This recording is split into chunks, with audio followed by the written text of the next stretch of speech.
How does a mouse become an elephant? That's the big question, right?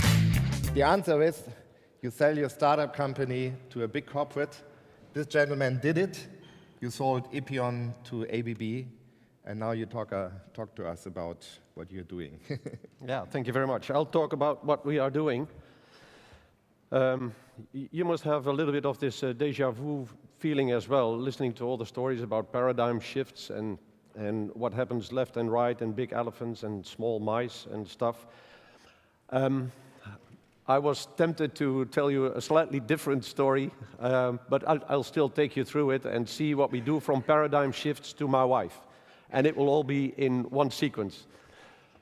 The world, according to analysts and people who predict the future of the world. I think everybody has seen pictures like these from Frost & Sullivan, from Pike, from everybody talks about the way into the future. We all see the hockey sticks. They go up and up. It's getting bigger and bigger, and also this morning I heard again the numbers of petaflops and teradollars and stuff like that. We can dream about that future 20, 30, 40 years from now, but the reality is now. It is more about how to bridge the gap between what we actually do today, you and I, how we bridge the gap from here to into that future. Everybody agrees on that huge future. Will there be cars around to be charged? Will this hockey stick really happen? Will this mobility infrastructure, grids, cities and corridors, will it really happen? Well, as we said, the fundamentals are converging. We heard a little bit about GIMF talking about the fundamentals as well, that they are very stable. Well, there is only one stability in these fundamentals, and that it is very unstable. We live in a turmoil world at this moment.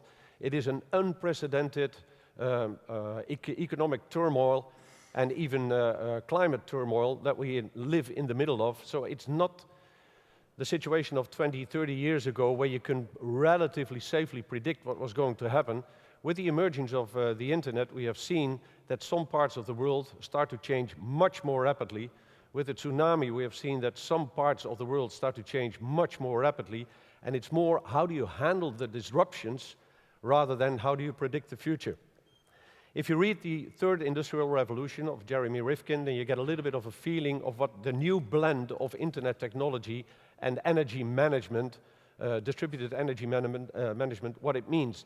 But don't take his story as the holy grail that you have to follow what he is preaching. He only talks about a momentum that is there in the market.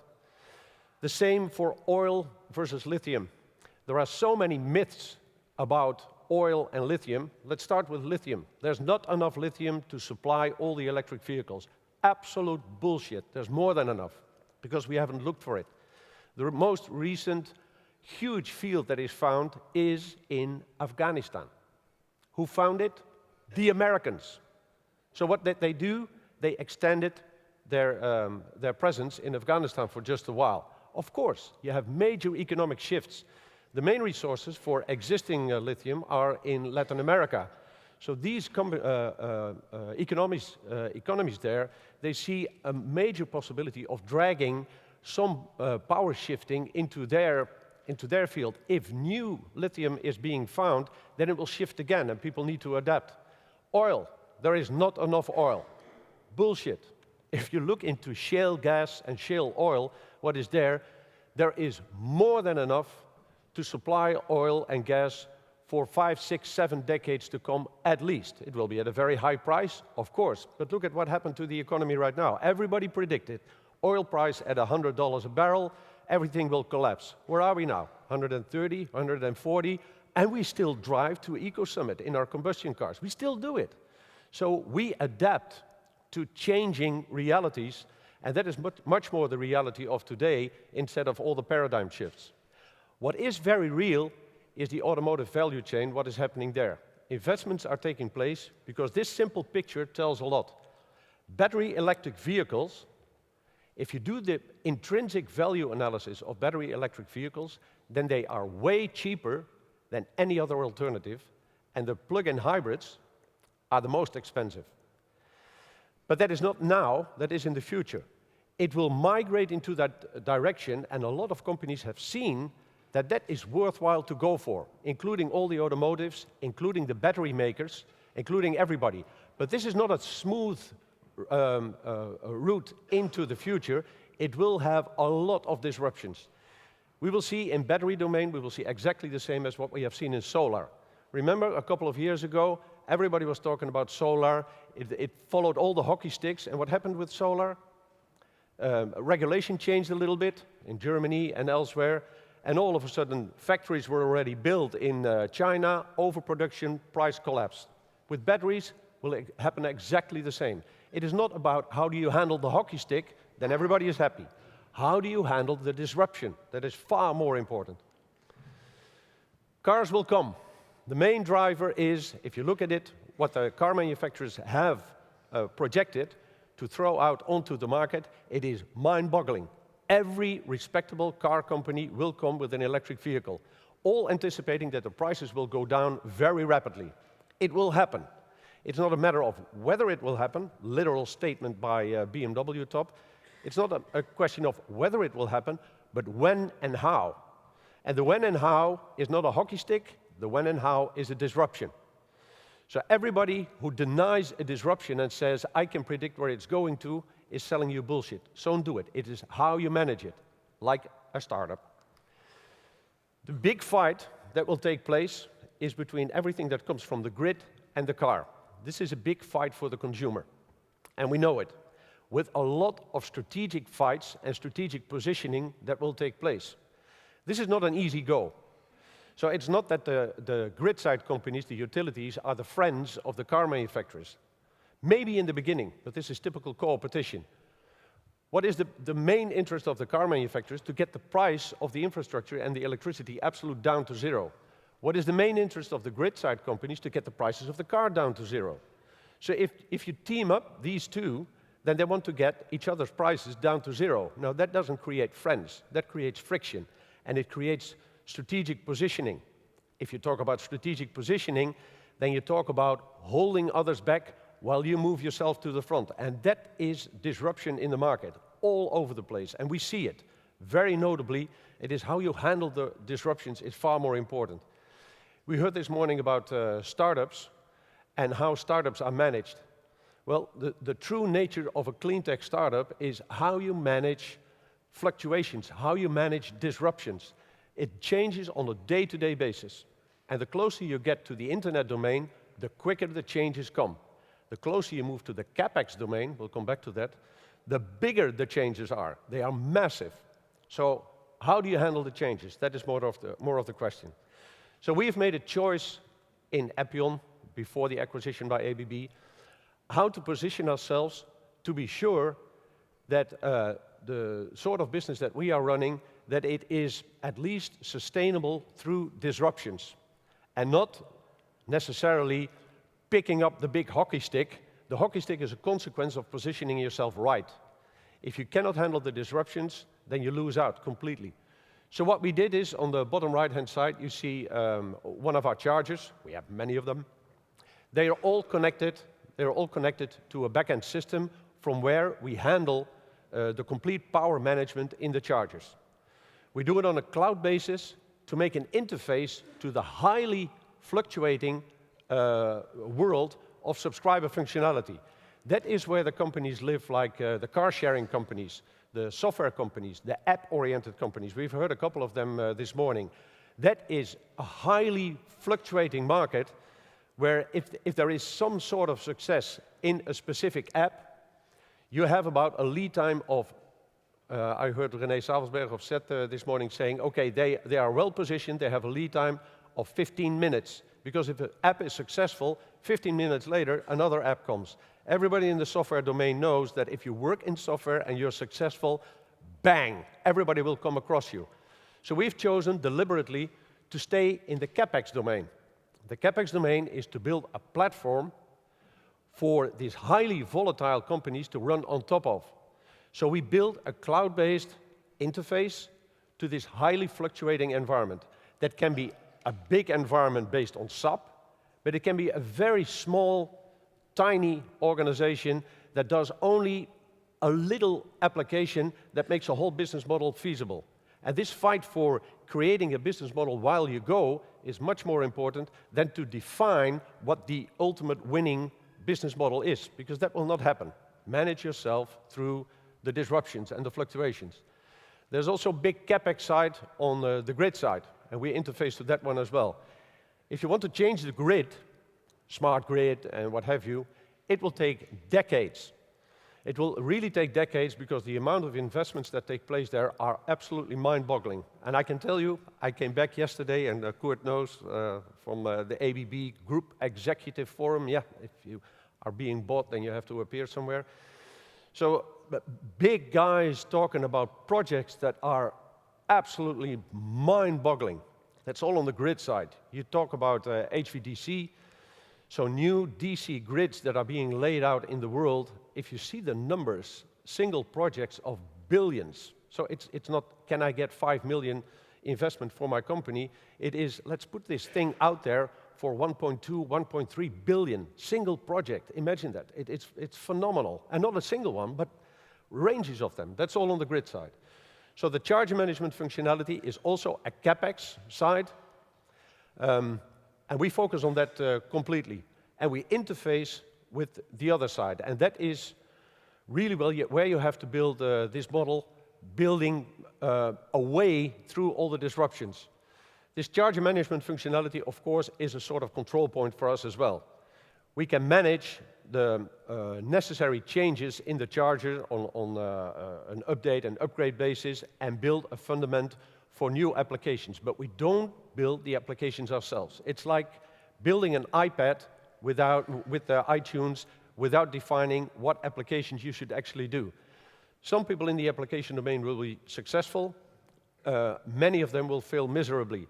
I saw in the selection list of nominees for the Ecosummit award, I think I saw 10 or 15 car-sharing companies. So is car sharing a good idea? Absolutely. Is it risky? Absolutely. It's damn risky to do it.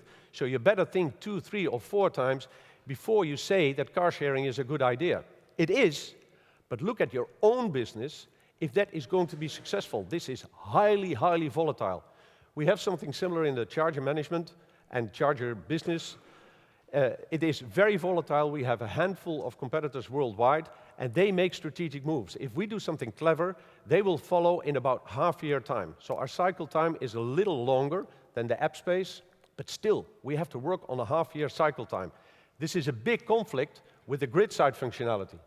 I talked about ABB, how it works with mega elephant projects. This company is not fully capable of handling developments of something like half a year to a year. And we found that out the hard way, honestly.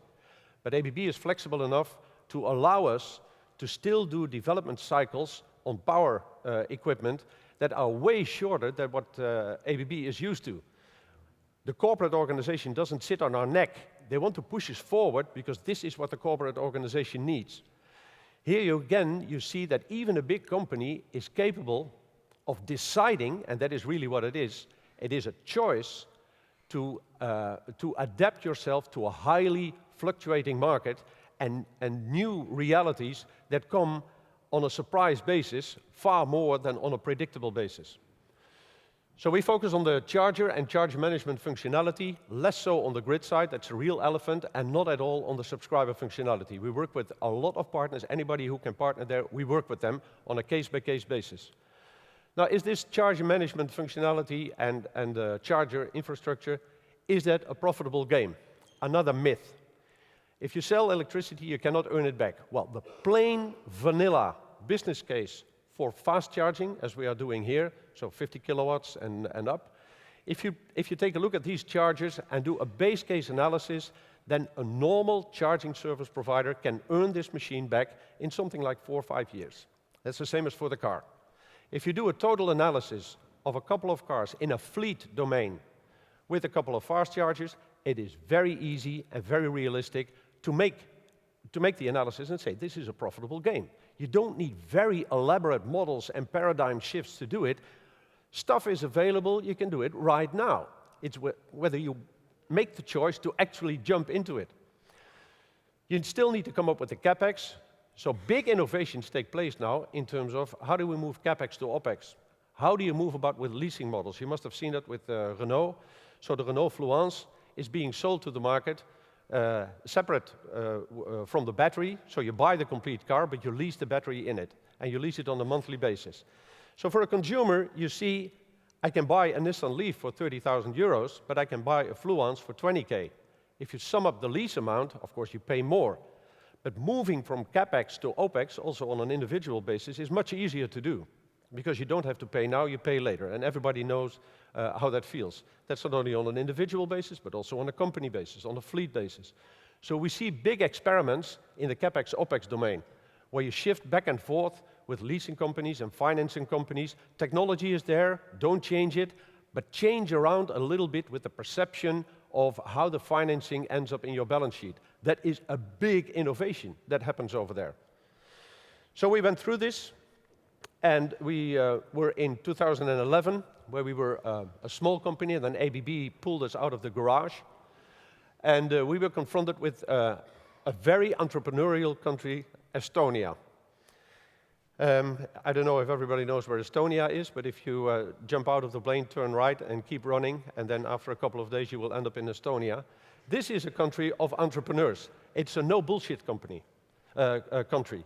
So we think and dream, like in Germany and in the Netherlands and in France, we talk about Mercosur, and we talk about elections, and we talk about systems and big showcases, and these guys simply move.